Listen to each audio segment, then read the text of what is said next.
नमस्कार, आप देख रहे हैं हॉर्नबिल टीवी। छत्तीसगढ़ की खबरों के हिंदी बुलेटिन हमर छत्तीसगढ़ में मैं माही आपका स्वागत करती हूँ। सबसे पहले आइए नजर डालते हैं आज की सुर्खियों पर।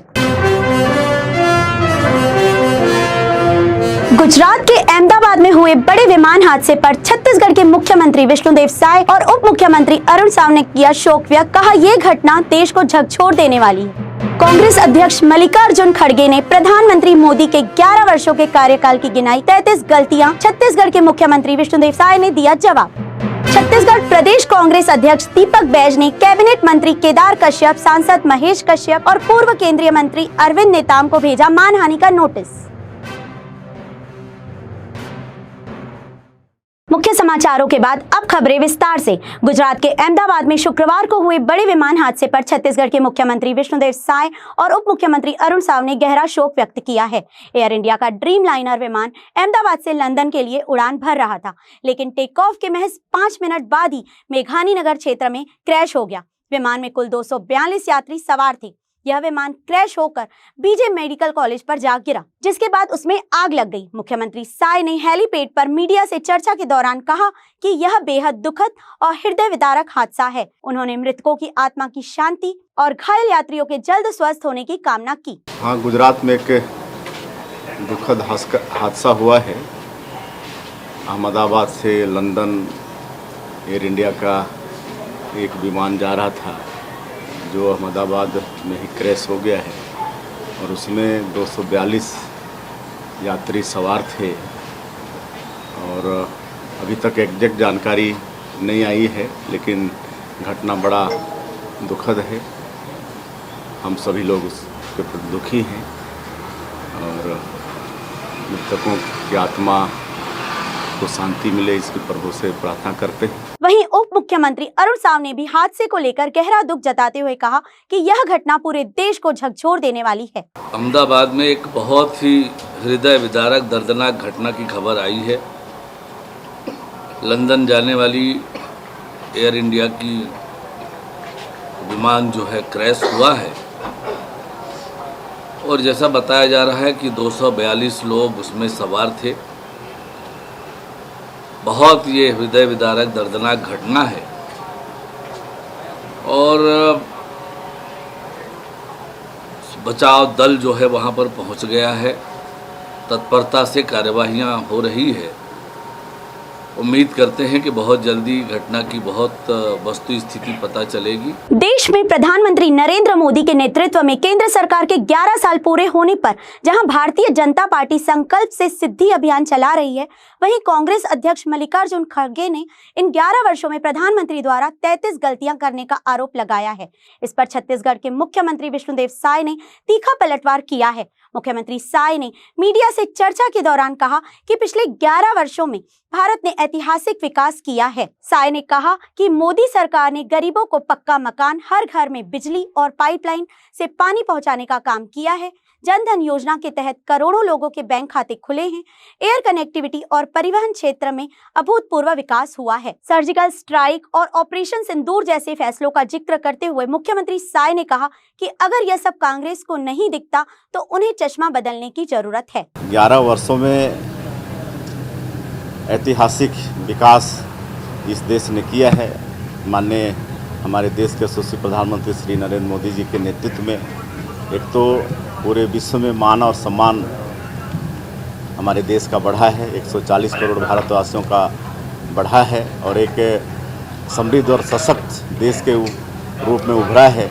जिस तरह से आपका सर्जिकल स्ट्राइक और ऑपरेशन सिंदूर ये सब करके दुनिया को देश ने दिखा दिया है कि हम लोग कितने शक्तिशाली हैं और सबका साथ, सबका विकास, सबका विश्वास और सबका प्रयास, इसको लेते हुए जो 11 वर्षों में सबके लिए काम हुआ है। गरीबों को पक्का का मकान देने का काम, हर घर में बिजली पहुंचाने का काम, हर घर में पाइप द्वारा, नल द्वारा पानी पहुंचाने का काम, सबका बैंक का खाता खोलने का काम, ये सब अभूतपूर्व काम हुए हैं 11 वर्षों में, जिसको पूरा दुनिया देख रहा है। हर क्षेत्र में, रेलवे के सेक्टर में, एयर कनेक्टिविटी में, सड़क परिवहन में, हर क्षेत्र में तेज़ी से 11 वर्षों में विकास हुआ है। अगर ये कांग्रेस को नहीं दिखता है तो उनको चश्मा बदलना पड़ेगा। छत्तीसगढ़ प्रदेश कांग्रेस अध्यक्ष दीपक बैज ने धर्म पर की गई टिप्पणी को लेकर बड़ा कदम उठाया है।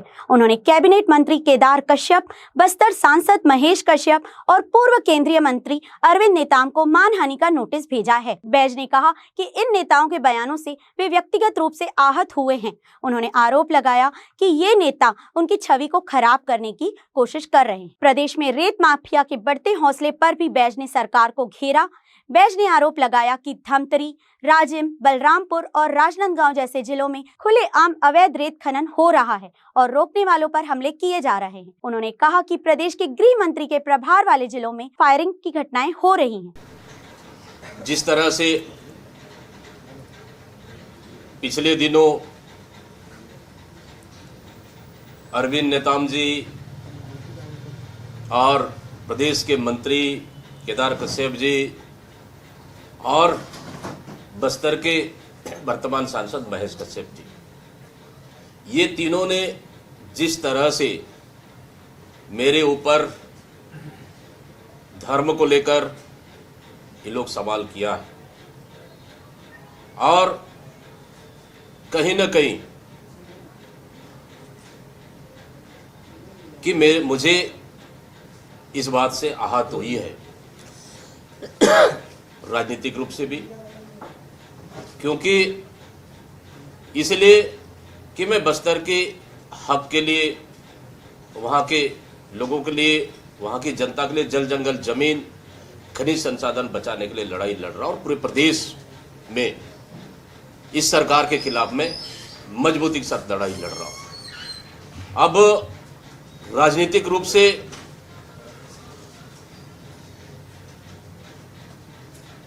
पूरी तरह से पस्त हो चुके हैं, इनके पास कोई जवाब नहीं है बचाव में।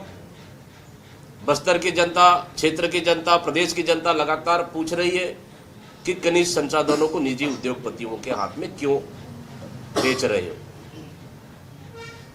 अब इन लोगों ने दूसरे रूप से इन लोगों ने व्यक्तिगत हमला किया है और धर्म को लेकर तो निश्चित रूप से कहीं न कहीं आहत हुई है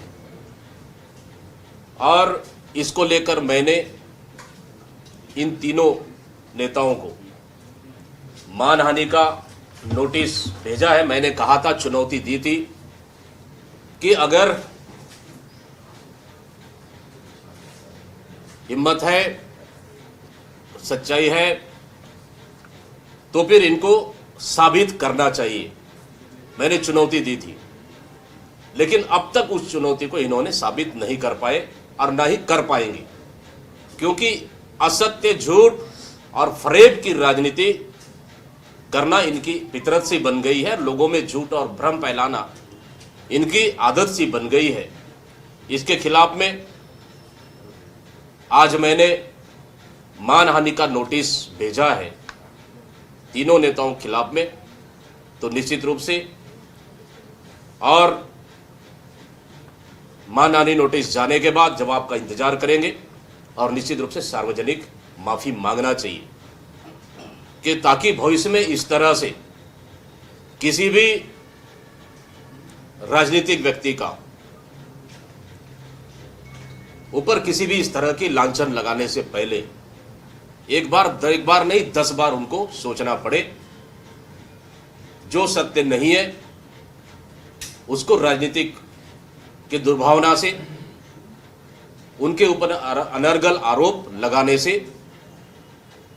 सभी नेताओं को बचना चाहिए, ताकि किसी के व्यक्तिगत छवि को इस तरह से खराब न किया जा सके। इसलिए मैंने इनको आज तीनों लोगों को, तीनों नेताओं को मैंने मानहानि का नोटिस भेजा है। छत्तीसगढ़ के नारायणपुर जिले में सुरक्षा बलों को एक बार फिर बड़ी सफलता मिली है। जिले में 3 सक्रिय माओवादियों ने आत्मसमर्पण कर मुख्यधारा में लौटने का फैसला किया है। आत्मसमर्पण करने वालों में 2 महिलाएं और 1 पुरुष शामिल हैं। इनमें से सुकली कोराम उर्फ सपना पर 8 लाख रुपए, देवली मंडावी पर 1 लाख रुपए और भीमा उर्फ ढोलू उर्फ दिनेश पोडियाम पर नगद इनाम घोषित था। आत्मसमर्पण के दौरान तीनों माओवादियों को सरकार की पुनर्वास नीति के तहत 50-50 हजार रुपए की प्रोत्साहन राशि के चेक प्रदान किए गए। अधिकारियों ने जानकारी दी कि आगे उन्हें नक्सल उन्मूलन नीति के तहत अन्य सुविधाएं भी दी जाएंगी। नारायणपुर पुलिस अधीक्षक प्रभात कुमार ने बताया कि राज्य सरकार की पुनर्वास नीति और क्षेत्र में चल रहे तेज विकास कार्य माओवादियों को मुख्यधारा में लौटने के लिए प्रेरित कर रहे हैं। एसपी ने यह भी बताया कि इस साल अब तक कुल 106 माओवादी आत्मसमर्पण कर चुके हैं। छत्तीसगढ़ के कांग्रेस जिले के दुधावा क्षेत्र में लंबे समय से ग्रामीणों के बीच दहशत का कारण बने तेंदुए को वन विभाग ने पिंजरे में कैद कर लिया है। यह तेंदुआ 2024 से अब तक 6 ग्रामीणों पर हमला कर चुका था और लगातार रिहायशी इलाकों के पास मंडरा रहा था। तेंदुए के पकड़े जाने से स्थानीय लोगों ने राहत की सांस ली है। वन विभाग के अनुसार तेंदुए की उम्र करीब 4 साल है और वह बीते कुछ दिनों से आंची डोंगरी के जंगल से निकलकर गांव की ओर आ रहा था। बच्चों और मवेशियों पर हमले की घटनाएं सामने आई थी, जिससे ग्रामीणों में भय का माहौल बना हुआ था। वन विभाग ने तेंदुए को पकड़ने के लिए आंची डोंगरी क्षेत्र में पिंजरा लगाया और 20 से अधिक कैमरे लगाकर लगातार निगरानी की। मंगलवार रात लगभग 3 बजे तेंदुआ पिंजरे में फंस गया। पकड़े जाने की सूचना मिलते ही बड़ी संख्या में ग्रामीण मौके पर पहुंचे। तेंदुए को पकड़ने के बाद उसे सिंगार घाट लाया गया, जहां उसका स्वास्थ्य परीक्षण किया गया। पशु चिकित्सकों ने बताया कि तेंदुआ पूरी तरह स्वस्थ है और उसके चारों कैनाइन दांत सुरक्षित हैं। इसके बाद तेंदुए को गरियाबंद जिले स्थित उदंती सीता नदी टाइगर रिजर्व में सुरक्षित रूप से छोड़ा गया। यूएसटीआर के उप निदेशक वरुण जैन ने बताया कि रिजर्व क्षेत्र तेंदुए के लिए उपयुक्त प्राकृतिक आवास है और वहां उसके सुरक्षित रहवास की पूरी व्यवस्था है। बोदरी नगर पालिका के मुख्य नगर पालिका अधिकारी भारती साहू को हटाने की मांग को लेकर आम आदमी पार्टी के नेता और कार्यकर्ता गुरुवार को कलेक्टर कार्यालय पहुंचे। इस दौरान उन्होंने कलेक्टर को ज्ञापन सौंपते हुए साहू के खिलाफ गंभीर आरोप लगाए और उन्हें पद से हटाने की मांग की। आप नेता प्रियंका शुक्ला ने आरोप लगाया कि भारती साहू को बिलासा महाविद्यालय में प्रयोगशाला परिचारक के पद पर नियुक्त किया गया था, लेकिन वे बीते 3 वर्षों से बोदरी नगर पालिका में सीएमओ पद पर कार्यरत हैं। उन्होंने कहा कि साहू को किसी भी प्रकार का प्रशासनिक अनुभाग नहीं है, इसके बावजूद उन्हें सीएमओ पद पर बैठाया गया है, जो नियमों के खिलाफ है। प्रियंका शुक्ला ने कहा कि हम केवल जनता के हित में काम करना चाहते हैं, लेकिन प्रशासन द्वारा ऐसे करने से रोका जा रहा है। उन्होंने आरोप लगाया कि भारती साहू नगर विकास कार्यों में पक्षपात कर रही है।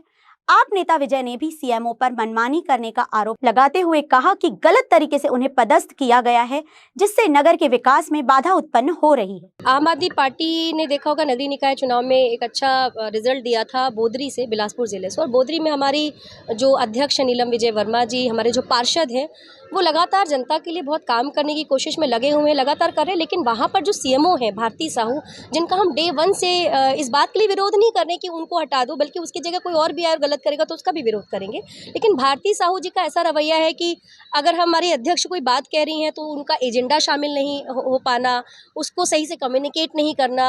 अगर निर्देशित कर रही हैं वो कि भाई इसमें यहाँ सफाई होनी है तो उसके लिए सही से सहयोग नहीं करना, और उस कारण से बोदरी की जनता काफ़ी परेशानी की दिक्कतें झेल रही है। और उसको लेकर के हमने कलेक्टर महोदय को पूर्व में भी ये बात संज्ञान में डाली थी। पूर्व में भी हमने संयुक्त संचालक जो यहाँ के हैं के जायसवाल जी, उनके सामने भी बात रखी थी। आज पुनः जो हमारे वहाँ के पार्षद हैं विजय वर्मा जी वार्ड क्रमांक 14 से, वो भी आज पुनः यहाँ पर आए हैं, जसबीर भाई भी यहाँ पर आए हैं, और हमने फिर से ज्ञापन दिया है। तो कलेक्टर महोदय ने तो काफ़ी अच्छे से ट्रीट किया, उन्होंने आश्वासन भी दिया कि वो इस मामले को देखेंगे। लेकिन जब कलेक्टर महोदय ने यहाँ से उनको फ़ोन लगाया भारती साहू जी को, तो फ़ोन पे भी भारती साहू जी का ये था कि वो आम आदमी पार्टी के अध्यक्ष हैं। तो ये बहुत ही, अब ये जो जिस समझ का स्तर है कि जो कह रहा है आम आदमी पार्टी का अध्यक्ष, उनको ये बताना चाहेंगे कि जनता ने वोट दिया है, वो जनता की अध्यक्ष है। अभी आम आदमी पार्टी तो अपनी जगह है, तो ये आम आदमी पार्टी, ये बीजेपी, इसके बीच में अगर जनता पिस रही है तो उसके लिए हम यहाँ पर आज मांग करने आए थे कि उनको तुरंत इनको वहाँ से हटाया जाए। और वैसे भी वो इस पद के लायक नहीं है। उनको बिलासा कन्या स्नातकोत्तर जो महाविद्यालय, वहाँ पर प्रयोगशाला परिचारक के रूप में उनकी पदस्थी हुई थी, लेकिन जबरदस्ती उनको क्यों वहाँ पर लाइन अप किया गया है, आज तक समझ से परे है। और जिसका वो लेवल ही नहीं, जिसको वो अनुभव ही नहीं है कि काम कैसे किया जाना है, ऐसे व्यक्ति से वहाँ की जनता प्रभावित हो रही है। उसी को हटाने को लेकर के हम यहाँ मांग कर रहे हैं, या उन्हीं को सही से निर्देशित किया जाए। हमें तो काम से मतलब है, वो करें या कोई और करे। तो उसी को लेकर के हम आज यहाँ पर आए थे और इसी में लेकर के अभी हमने के जायसवाल जी से भी बात की, जो संयुक्त संचालक है। उन्होंने पुनः बोला है कि आप मुझे चिट्ठी भेज दें तो उस पर हम कुछ करेंगे। उम्मीद कर रहे हैं कि शासन प्रशासन सरकार ये ना देखेगी बीजेपी के है कि कांग्रेस के है कि आम आदमी पार्टी के, भाई जनता ने जिसको जिताया है वो वहाँ पर है और उनके निर्देशों का पालन, उस प्रोटोकॉल का पालन होना चाहिए और जनता की सेवा होनी चाहिए, और उसी के लिए आज हम यहाँ पर ज्ञापन लेने आए हैं। देखिए, हमारा नगर पालिका बोदरी जो अभी अभी पालिका बना है पिछले अक्टूबर में, वहाँ पे अभी वर्तमान में 4th ग्रेड की जो बिलासा गर्ल्स कॉलेज में लैब असिस्टेंट है श्रीमती भारती साहू जी, उनको पिछले 2.5-3 साल से बोदरी नगर पंचायत का CMO बना के बैठाया गया है। अब बोदरी अपग्रेड होकर नगर पालिका बोदरी बन गई। उसके बाद भी वही 4th ग्रेड स्तर के कर्मचारी वहाँ पे CMO बन के बैठी हुई है, जिनके पास प्रशासनिक अनुभव के मामले में कोई अनुभव नहीं, जिनके पास CMO की कैसे चलाना है, कैसे कार्यालय चलना है, कैसे नगर को व्यवस्थित करना है, इस चीज़ का बिल्कुल अनुभव नहीं। तो हम कलेक्टर साहब से ये मांग करने आए थे कि आपसे निवेदन है कि जनता की परेशानी को देखते हुए इस महत्वपूर्ण नगर पालिका बोदरी, जहाँ पे छत्तीसगढ़ हाई कोर्ट है, बिलासपुर एयरपोर्ट है, ऐसी महत्वपूर्ण नगर पालिका बोदरी में आप एक पूर्णकालिक प्रशासनिक अधिकारी देवे, जिनको नियम कानून और का ज्ञान हो और जो जनता के सुख दुख को समझे। गरियाबंद जिले में आदिवासी बहुल क्षेत्रों के सर्वांगीण विकास हेतु केंद्र सरकार द्वारा चलाए जा रहे धरती आबा जनजातीय ग्राम उत्कर्ष अभियान के तहत कुल 334 ग्रामों का चयन किया गया है। इस संबंध में कलेक्टर BS उइके ने सोमवार को प्रेस वार्ता पर अभियान की रूपरेखा की जानकारी दी। कलेक्टर उइके ने बताया कि यह अभियान 2 अक्टूबर 2024 को प्रधानमंत्री नरेंद्र मोदी द्वारा शुरू किया गया था। इसका उद्देश्य जनजातीय क्षेत्रों में अंतिम व्यक्ति तक सरकारी योजनाओं के लाभ को पहुंचाना है। अभियान के अंतर्गत जिले में 15 जून से 30 जून 2025 तक जागरूकता सह लाभ संतृप्ति शिविर का आयोजन किया जाएगा। उन्होंने बताया कि इस अभियान के माध्यम से 17 मंत्रालयों की 25 प्रमुख योजनाओं के अंतर्गत पात्र हितग्राहियों को लाभान्वित किया जाएगा। योजनाओं में प्रधानमंत्री आवास उज्ज्वला योजना, आयुष्मान भारत, किसान Samman Nidhi, ration card, pension योजना, स्वरोजगार, स्वास्थ्य सेवाएं, शिक्षा, कौशल विकास आदि शामिल हैं। जी, सभी का चिन्हांकन हो गया है। हमारे कुल 133 गांव PVTG के हैं और उस पे हम ये सब चीज़ का चिन्हांकन कर लिए हैं। साथ ही सेचुरेशन की भी बात है, सेचुरेशन भी कर लिए हैं। उसमें कुछ गैप है, उस गैप को इस शिविर के माध्यम से हम पूरा करेंगे और सारी योजना को अमली जामा पहनाएंगे। प्रदेश के उप मुख्यमंत्री विजय शर्मा ने गुरुवार को जगदलपुर प्रवास के दौरान भाजपा जिला कार्यालयों में पत्रकारों को संबोधित किया। उन्होंने कहा कि प्रधानमंत्री नरेंद्र मोदी के नेतृत्व में बीते 11 वर्षों में भारत ने कई क्षेत्रों में ऐतिहासिक प्रगति की है। शर्मा ने कहा कि सीमावर्ती क्षेत्रों में सड़क कनेक्टिविटी मजबूत होने से भारत की सुरक्षा प्रणाली सशक्त हुई है। रक्षा क्षेत्र में आत्मनिर्भरता बढ़ी है। अब भारत S-400 ब्रह्मोस आकाश मिसाइल तेजस जैसे अत्याधुनिक हथियारों का निर्माण और निर्यात कर रहा है। देश का रक्षा निर्यात 34 गुना बढ़कर 23,622 करोड़ रुपए तक पहुंच चुका है। उप मुख्यमंत्री ने बताया कि ऑपरेशन सिंदूर के माध्यम से भारत ने आतंकवाद पर कड़ा प्रहार कर दुनिया को संदेश दिया है कि अब भारत आतंक के खिलाफ चुप नहीं बैठेगा। उन्होंने कहा कि मोदी सरकार सिर्फ सीमाओं तक सीमित नहीं बल्कि विदेशों में भी भारतीयों की सुरक्षा के लिए प्रतिबद्ध है। आंतरिक सुरक्षा पर बोलते हुए शर्मा ने कहा कि पिछले 1.5 साल में छत्तीसगढ़ में 425 माओवादी मारे गए, 1388 ने आत्मसमर्पण किया और 1443 को गिरफ्तार किया गया है। नक्सलिज्म के संदर्भ में बड़ी स्पष्टता के साथ माननीय प्रधानमंत्री नरेंद्र मोदी जी ने चुनाव के पहले ही अपने अभियान में कहा था कि नक्सलवाद के विरुद्ध हम 0 टॉलरेंस रखेंगे और उनके इस बयान के बाद, उनकी इस प्रेरणा से प्रदेश में और राष्ट्रीय स्तर पर सरकार बनने के बाद डबल इंजन की सरकार क्या होती है ये आप देख रहे हैं। कितना तालमेल के साथ काम हो सकता है यह आप देख रहे हैं और इसलिए बड़ी स्पष्टता से मैं आपसे कहना चाहता हूं, प्रसन्नता के साथ भी, कि इस वर्ष 2025 में पुनर्वास करने वालों की संख्या ज़्यादा है, गिरफ्तार होने वालों की संख्या से। वो धारा बदल रही है। अब ये परिणाम जो मैं आपसे कह रहा हूँ बार बार, ये इसलिए कह रहा हूँ कि धारा बदल रही है अब, और जितने जवानों की भुजाओं की ताकत पर होने वाले ऑपरेशन हैं वो तो स्पष्टता है। रायपुर के रामनगर इलाके में अपने ही साड़ू भाई के घर चोरी करने का चौंकाने वाला मामला सामने आया है। दुर्गेश महानंद अपने परिवार के साथ पुरी घूमने गया था। इसी दौरान घर का ताला और अलमारी तोड़कर सोने चांदी के जेवर और 11,000 रुपए नकदी चोरी कर लिए गए। चोरी की रिपोर्ट पर वैशाली नगर पुलिस ने तत्परता से जांच शुरू की। इसी बीच सूचना मिली एम मोहन राव नामक युवक चोरी के जेवर बेचने ग्राहक की तलाश में है। पूछताछ में पता चला कि मोहन राव दुर्गेश का साड़ू भाई है और उसे घर की पूरी जानकारी थी। मौके का फायदा उठाकर मोहन ने अपने एक साथी के साथ मिलकर योजनाबद्ध तरीके से वारदात को अंजाम दिया। उसकी निशानदेही पर पुलिस ने बैग में छुपा कर रखे गए जेवर बरामद कर लिए हैं। वहीं चोरी में शामिल उनका एक साथी अब भी फरार है। वैशाली नगर थाना क्षेत्र में रामनगर इलाके में प्रार्थी दुर्गेश महानंद है। इन्होंने एक प्रथम सूचना पत्र दर्ज कराई थी कि इनके चाचा, जिनका नाम पिंटू महानंद है, वो सपरिवार पूरी गए हुए हैं और 10 तारीख और 8 तारीख 8 से 10 के बीच कोई अज्ञात चोर के द्वारा इनके घर में ताला तोड़ करके और सोने चांदी के जेवरात और नकदी 11,000 रुपए की चोरी कर ली। प्रकरण में नकबजनी का अपराध कायम किया जाकर के अज्ञात आरोपी की पतासाजी की जा रही है। पतासाजी के क्रम में एक संदिग्ध व्यक्ति सेक्टर 9 में पता चला, वो सोने चांदी के जेवरात को बेचने की फिराक में ग्राहकों की तलाश कर रहा था।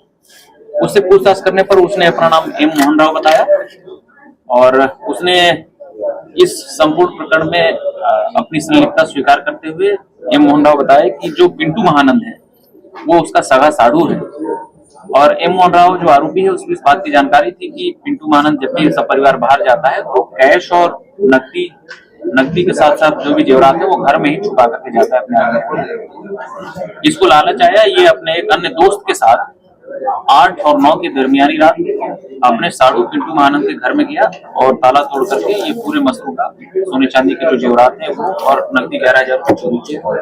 पूछताछ में इसने नकदी रुपए को खर्च करना बताया। इसके कब्जे से सोने चांदी के जेवरात जो चोरी में है, संपूर्ण जेवरात जिसकी कीमत लगभग 6 लाख रुपए है, वो बरामद किए गए हैं और आरोपी को गिरफ्तार कर न्यायिक रिमांड पर भेजा गया। बिलासपुर के कोतवाली थाना क्षेत्र स्थित मन्नू चौक से एक सनसनीखेज वीडियो सामने आया है जिसमें एक युवक दिन दहाड़े खुलेआम चाकू लेकर घूमता दिखाई दे रहा है। इस वीडियो के वायरल होने के बाद इलाके में दहशत का माहौल बन गया है। घटना को लेकर स्थानीय लोगों में नाराजगी है और कानून व्यवस्था पर सवाल उठाने लगे हैं। बताया जा रहा है कि युवक किस वारदात को अंजाम देने की फिराक में था यह स्पष्ट नहीं है, लेकिन उसका इस तरह खुलेआम हथियार लहराना पुलिस की कार्यप्रणाली पर सवाल खड़े करता है। बता दें कि हाल ही में इसी थाना क्षेत्र में एक फोटो जर्नलिस्ट और उसके पिता पर जानलेवा हमला हो चुका है। इसके बावजूद पुलिस की गश्त और निगरानी व्यवस्था ढीली नजर आ रही है। वायरल वीडियो के बाद पुलिस ने त्वरित कार्यवाही करते हुए आरोपी युवक को गिरफ्तार कर उसके खिलाफ आर्म्स एक्ट के तहत मामला दर्ज किया है। छत्तीसगढ़ में पुलिस द्वारा चलाए गए ऑपरेशन तलाश के तहत वर्षों से लापता 223 लोगों को सफलतापूर्वक ढूंढ लिया गया है। इनमें 151 महिलाएं और 72 पुरुष शामिल हैं, जिन्हें प्रदेश और देश के अलग अलग हिस्सों में पुलिस ने बरामद किया है। इस अभियान की सबसे खास बात रही 22 साल पहले गुम हुए एक बालक की बरामदगी, जो परीक्षा में कम अंक लाने पर पिता की डांट से नाराज होकर घर से भाग गया था। वर्षों बाद जब वो अपने परिवार से मिला तो परिजनों ने बेटे को पाकर खुशी जताई और पुलिस का आभार व्यक्त किया। देखिए, पुलिस मुख्यालय के निर्देशानुसार वरिष्ठ पुलिस अधीक्षक महोदय के द्वारा 1 जून से लगातार अभी जो गुमशुदा व्यक्ति है जिले में, पुरुष और महिला, उनकी पतासाजी कर उनकी दस्तयाबी के लिए विशेष अभियान चलाया गया है। इस विशेष अभियान के तहत 1 जून से लेकर के 10 जून तक जिले में 151 महिला और 72 पुरुष की बरामदगी की गई है। ये बरामदगी छत्तीसगढ़ के अतिरिक्त छत्तीसगढ़ के बाहर के प्रदेशों से भी की गई है। इसमें विशेष बात यह है कि कई ऐसे व्यक्ति, महिला और पुरुष मिले हैं जो विभिन्न पारिवारिक, सामाजिक अथवा व्यक्तिगत कारणों से अपने परिवार से लगभग 15-20 साल पहले घर छोड़ करके चले गए।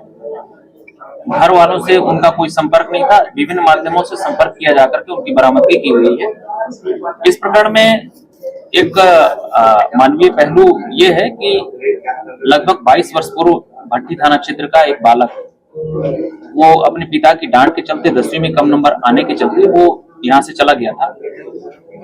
अभी जब विशेष अभियान चलाया गया तो अभियान के तहत उस लड़के के मुंबई में होने और काम करने की जानकारी प्राप्त हुई।